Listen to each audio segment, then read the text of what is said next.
क्या आप भी अपने टंग को क्लीन करते हैं, जिह्वा को क्लीन करते हैं और क्लीन करने के बाद वापस आपकी जिह्वा पर या फिर टंग पर एक येलोइश या फिर वाइटिश कोट आ जाता है और ऐसा बार बार होता है? तो आइए जानते हैं आज की वीडियो में कि ऐसे क्यों होता है। इसके साथ ही हम बात करेंगे कुछ घरेलू नुस्खे की, जो सिंपल स्टेप्स है जो आप उसे फॉलो कर सकते हैं और आपके शरीर में कोई दोष नहीं बिगड़ेगा और आपकी टंग यानी जिह्वा पर कोई कोटिंग नहीं होगी। नमस्कार, मैं डॉक्टर सोनाली स्वागत करती हूँ आपके अपने यूट्यूब चैनल में जिसका नाम है निरोगी काया।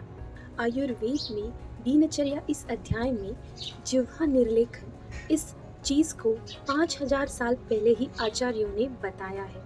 जब भी आप वैद्य के पास या फिर डॉक्टर के पास जाते हैं तो सबसे पहले वो आपकी नाड़ी चेक करते हैं, आपका जिह्वा देखते हैं और टंग से उन्हें काफ़ी सारी चीज़ें पता चलती है। आपके शरीर में कौन से दोष बिगड़े हैं, कौन से बड़े हैं, इन सारी चीज़ों का आपके सिर्फ और सिर्फ जिह्वा परीक्षण से पता चलता है। हमारा मुंह हमारे शरीर का द्वार है और जब भी हम मुंह में कुछ भी डालते हैं तो जिह्वा सबसे पहले उसकी परीक्षण करता है। सबसे पहले वो ब्रेन को, पाचन तंत्र को संकेत देता है ताकि ब्रेन को और पाचन तंत्र एक्टिवेट होकर डाइजेस्टिव सिक्रीशंस अच्छे से सिक्रीट हो पाए और जो भी अन्न हम लेते हैं उसे अच्छे से डाइजेस्ट कर पाए और मुंह में सलाइवा मिक्स होकर अन्न का पाचन मुंह में ही स्टार्ट हो जाता है। और इसलिए आयुर्वेद ने मुंह का स्वास्थ्य, उसमें दंत यानी दांतों का, जिह्वा यानी टंग का और गम्स यानी जो भी मसूड़े हैं उसका स्वास्थ्य अच्छा रखने के लिए कहा है। और इसीलिए भी कहा है कि जिह्वा, टंग हमारे शरीर का आईना है। कई बार जब हम सुबह उठते हैं और हमारी जीभ हम आईने में देखते हैं तो कई बार उसके ऊपर एक येलोइश या फिर वाइटिश कोटिंग होती है और अगर हम उसे क्लीन भी करते हैं तो वो दूसरे दिन वापस आ जाती है, कई बार तो उसी दिन वो वापस आ जाती है। तो ऐसा क्यों होता है?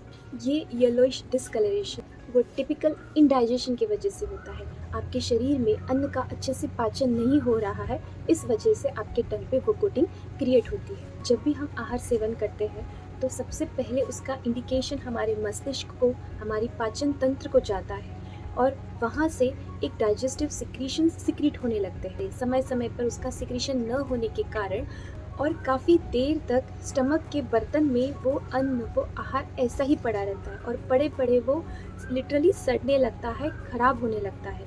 और जब वो ख़राब होगा तो उसका परिणाम सबसे पहले हमारे जिह्वा पर होगा। वो कोटिंग येलोइश टाइप की होती है और ऐसा आहार जो ठीक से ना डाइजेस्ट हुआ हो उसे साम या फिर सामता कहते हैं। उसे ही हम अपनी भाषा में टॉक्सिन्स भी कह सकते हैं, यानी शरीर में टॉक्सिन्स बनने लगते हैं। और जब ये टॉक्सिन्स बनते हैं तो हमारे टंग पर एक कोटिंग क्रिएट होने लगती है। अब ये यहाँ तक ही सीमित नहीं है, जब ये बार बार होता है तो वो कई सारी अन्य व्याधियों को भी आमंत्रित करने लगती है, क्योंकि ये टॉक्सिन्स शरीर में स्वस्थ बैठने वाले में से नहीं है। वो कुछ ना कुछ हलचल करेंगे और शरीर के दोषों को उद्दीपित करके बढ़ाकर शरीर में अन्य व्याधियों को क्रिएट करें। तो आपको समझ में आ गया है कि टंग का जो कोटिंग होता है it is nothing but indigestion और उसको हम हमारे घर पर भी ठीक करा सकते हैं इनिशियल स्टेजेस में। ऐसी सामता हमारे शरीर में बार बार उत्पन्न ना हो, इसके लिए मैं आपको 5 उपाय बताने वाली हूँ और वो बहुत सिंपल है, आप घर पे कर सकते हैं। सबसे पहला उपाय, भूख लगने पर खाना खाएं, समय पर खाना खाएं। इसका मतलब है जब भी आपको भूख लगे तभी आप खाना खाएं, उसका समय आगे पीछे ना करें। भूख लगी है, खाना खा। अगर हमारे घर पे कोई मेहमान आते हैं तो सबसे पहले हम उनका स्वागत करते हैं। इसी तरह जब हमें भूख लगती है तो हमारे शरीर में, हमारे स्टमक में कुछ डाइजेस्टिव सिक्रीशंस आने लगते हैं जिसकी वजह से अन्न का अच्छा पाचन होता है और तब उसका सम्मान करें और तभी खाना खाएं ताकि वो आहार को अच्छे से डाइजेस्ट कर पाए। खाना हमेशा सात्विक ले, शांति से, प्रसन्नता से खाना खाएं। बार बार अन्न ना खाएं, इससे आमदोष निर्माण होता है, शरीर में अत्यशन का परिणाम होता है, यानी बार बार खाने से शरीर में टॉक्सिन्स निर्माण होते हैं, जिसमें आयुर्वेद कहता है आम दोषम महाघोरम वर्जेत विषसंज्ञकम। अगर हम बार बार खाना खाते हैं तो वो कच्चा जो भी अपाचित आहार है उससे शरीर का पोषण नहीं हो पाएगा और अन्य व्याधियों को आमंत्रित मिलेगा और ये टॉक्सिन्स बहुत हानिकारक है। ये हमारे शरीर के लिए स्लो पॉइजनिंग का काम करता है। एक बार ही जो भी मात्रा हमारे शरीर के लिए उपयुक्त है उतना आहार ज़रूर लें। दूसरा उपाय, तो आयुर्वेद कहता है कि खाना खाते समय थोड़ा थोड़ा पानी पिए, ताकि जो भी हम अन्न ले रहे हैं उसका प्रॉपर डाइजेशन हो पाए और जो भी अन्न है वो अच्छे से सलाइवा के साथ मिक्स होकर वो उसका पाचन ठीक हो पाए।